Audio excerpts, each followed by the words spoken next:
कैसे हैं साथियों। आशा करता हूँ आप सभी बहुत अच्छे होंगे। स्वागत है आपका अपने स्टडी चैनल स्टडी विद अर्पित पर। हम लोग फिजिक्स में 5th चैप्टर पढ़ रहे थे और 5th चैप्टर में आज कुछ इंपॉर्टेंट डेफिनेशंस पढ़ेंगे। इससे पहले हम लोगों ने 5 वीडियोस आपको ऑलरेडी मिल चुके हैं चैप्टर 5th के, और आज इसका आपको 6th वीडियो मिल रहा है। तो यहाँ पर हम लोग बात करेंगे कुछ इंपॉर्टेंट डेफिनेशंस की, जो कि आपके एग्जाम पॉइंट ऑफ व्यू से तो इम्पॉर्टेंट है ही है और इस चैप्टर के लिए भी काफ़ी इम्पॉर्टेंट है। तो अगर आप लोग नए हैं तो प्लीज़ आप लोग चैनल को सब्सक्राइब कर दीजिएगा, और लाइक शेयर तो आपको करना ही, आप जानते ही, आप लोग कर भी देते हैं, उसके लिए बहुत बहुत शुक्रिया। और आज हम लोग शुरू करते हैं। 2 इम्पॉर्टेंट टॉपिक्स के बारे में पढ़ेंगे। पहला है चुंबकशीलता की बात करते हैं। ठीक है, पहला क्या है हमारे पास? चुंबकशीलता। अब चुंबकशीलता क्या होता है? मैग्नेटिक परमेबिलिटी होती है, इसको इंग्लिश में बोलते हैं मैग्नेटिक परमेबिलिटी बोलते हैं। क्या होता है इसको समझते हैं। देखो, कह रहे किसी माध्यम की चुंबकशीलता, किसी माध्यम की चुंबकशीलता माध्यम के भीतर उत्पन्न कुल चुंबकीय क्षेत्र तथा बाह्य चुंबकीय क्षेत्र की चुंबकीय तीव्रता के अनुपात को हम लोग के बराबर होती है। तो देखिए यहाँ पे कह रहा है कि कोई माध्यम है और उसमें चुंबकशीलता भीतर के माध्यम में उत्पन्न और बाहर के माध्यम में उत्पन्न, 2 अलग अलग माध्यम है। भीतर का माध्यम और बाहर के माध्यम में जो चुंबक क्षेत्र उत्पन्न होता है उसी के अनुपात को हम लोग क्या बोलते हैं? चुंबक क्षेत्र की तीव्रता कहते हैं। ठीक है, देखो यहां पर ये क्या है? भीतर का माध्यम, और ये क्या है? बाहर का माध्यम। ठीक है, और दोनों के अनुपात को हमने क्या कहा? चुंबकशीलता। इसे किससे लिखते हैं? म्यू से लिखते हैं। क्या लिखा? किसी माध्यम की चुंबकशीलता माध्यम के भीतर उत्पन्न कुल चुंबकीय क्षेत्र तथा बाह्य चुंबकीय क्षेत्र की चुंबकीय क्षेत्र तीव्रता के अनुपात के बराबर होता है। ठीक है, चुंबकीय तीव्रता के अनुपात के बराबर होता है। तो ये फॉर्मूला होता है mu is equal to B upon H. आप लोग इसे कॉपी में नोट भी कर लीजिएगा, हो सकता है कि ये एग्जाम में आपसे डायरेक्ट डेफिनेशन ही पूछ ले।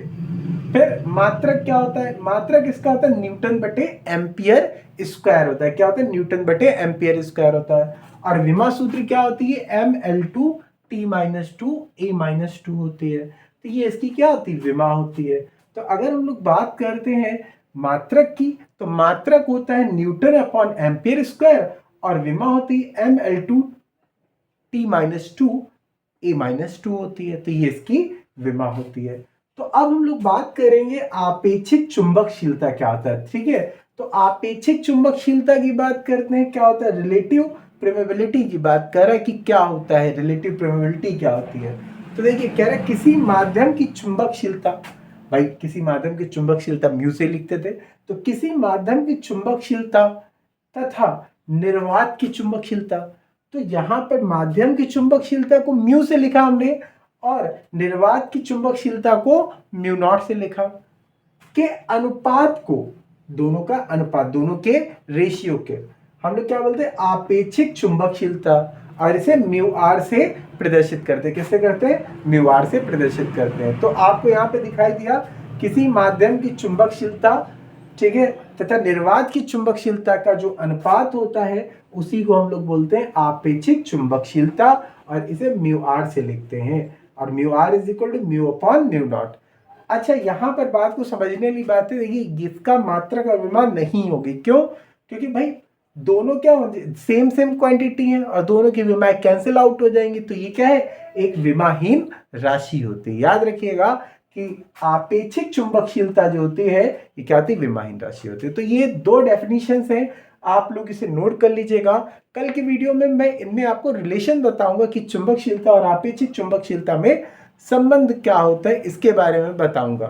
तो छोटी सी वीडियो है, 2-3-4 मिनट के लिए, आप इसे देखिए, नोट करिए, कॉपी पे नोट कर लिया करिए। जो भी पढ़ाया जाता है डेली या डेली पढ़ा करिए, नोट करते रहा करिए।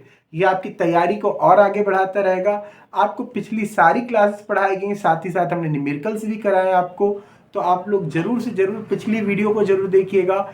जो भी टॉपिक यहाँ पढ़ाया जाता है आपको बिल्कुल जो है बेसिक से हाई लेवल तक आपको पढ़ाया जाता है। तो आप लोग बने रहें और बहुत जल्दी आपका सिलेबस आगे बढ़ता रहेगा। धीरे धीरे करते करते हम लोग 5th चैप्टर के कंप्लीट होने पे आ गए हैं और जल्दी जल्दी आपका सिलेबस कंप्लीट हो जाएगा और आपको फिर प्रीवियस ईयर पेपर्स कराने शुरू कर दिए जाएंगे। ठीक है, तो अगर वीडियो अच्छा लगा तो कमेंट जरूर कर दिया करिए, लाइक शेयर सब्सक्राइब करना है, आप सभी जानते हैं क्या करना है, तो सभी लोग आप बिना कहे ही कर देते हैं। इसके लिए बहुत बहुत शुक्रिया।